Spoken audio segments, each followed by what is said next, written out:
So Sergio Romo, the three-time World Series champion, former All-Star, is headed back to where it all started. He's going to retire as a San Francisco Giant, where he obviously became a legend.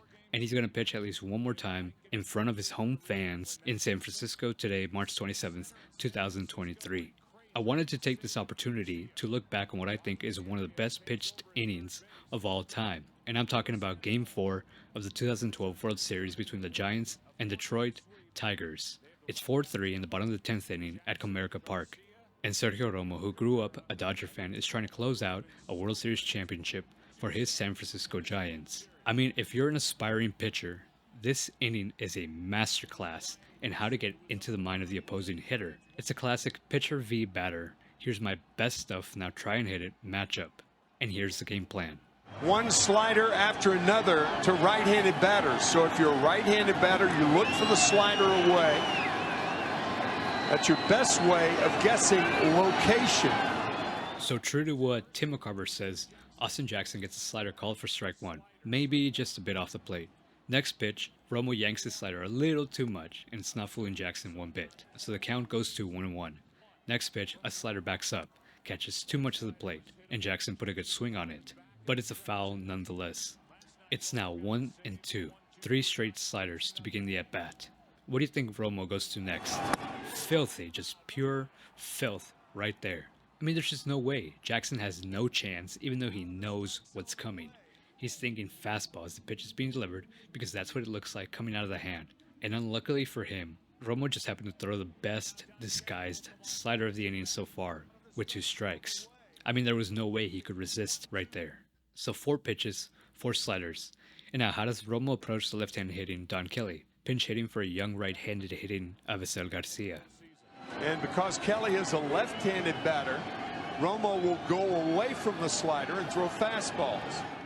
So slight alteration to the process, but still the same approach.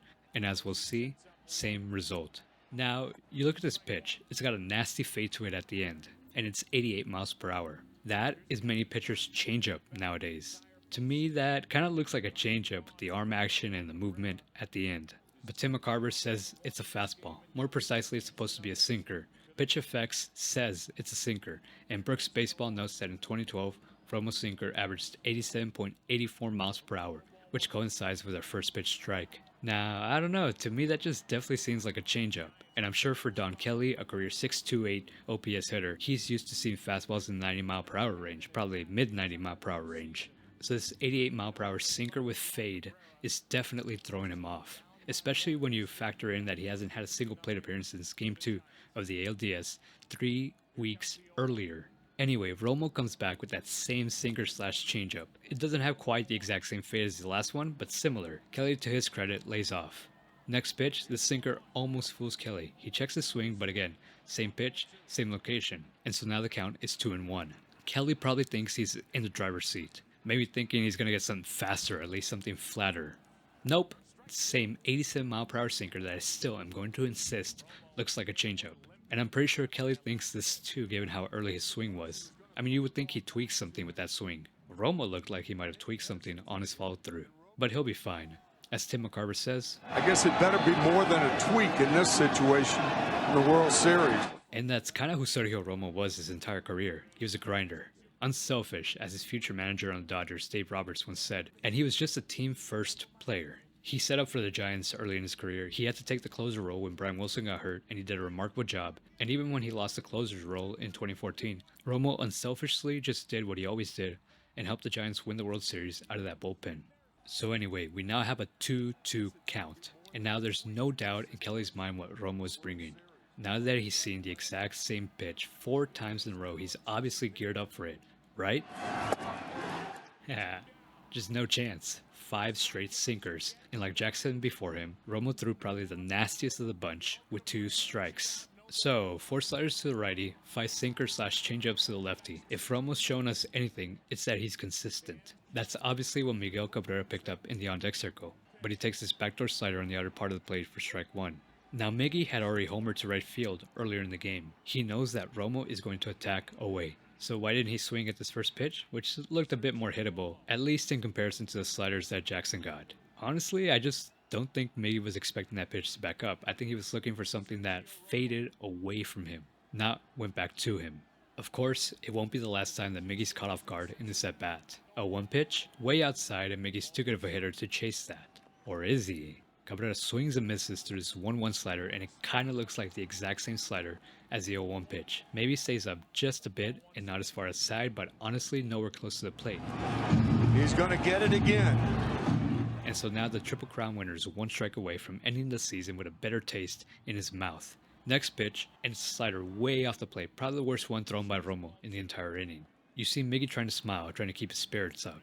The next 2-2 pitch, it's a slider that stays up, and Miggy is all over it. He fouls it off, but it's definitely his best swing of the at-bat. You can tell that Miggy now is starting to see his slider really well. Now before we continue, here's what George Contos said about a situation that involved Miguel Cabrera and Sergio Romo in Game 1. And Miguel looked over at Romo and he's like, Romo, I'll be waiting for your slider. Hey, you hear that? And I was like, Romo's gonna remember that.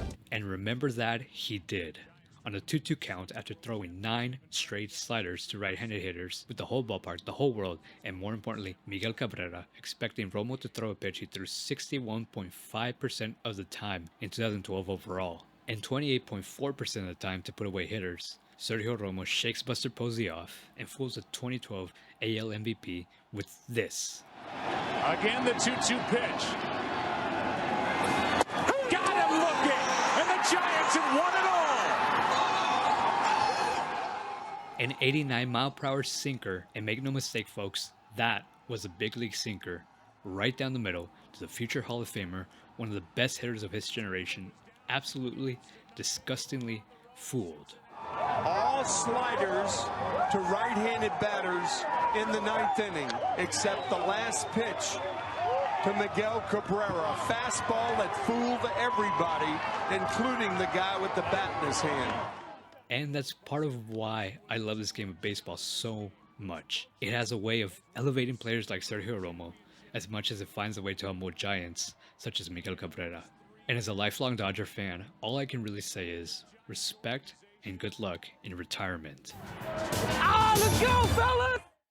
If you like this video, go ahead and give it a thumbs up.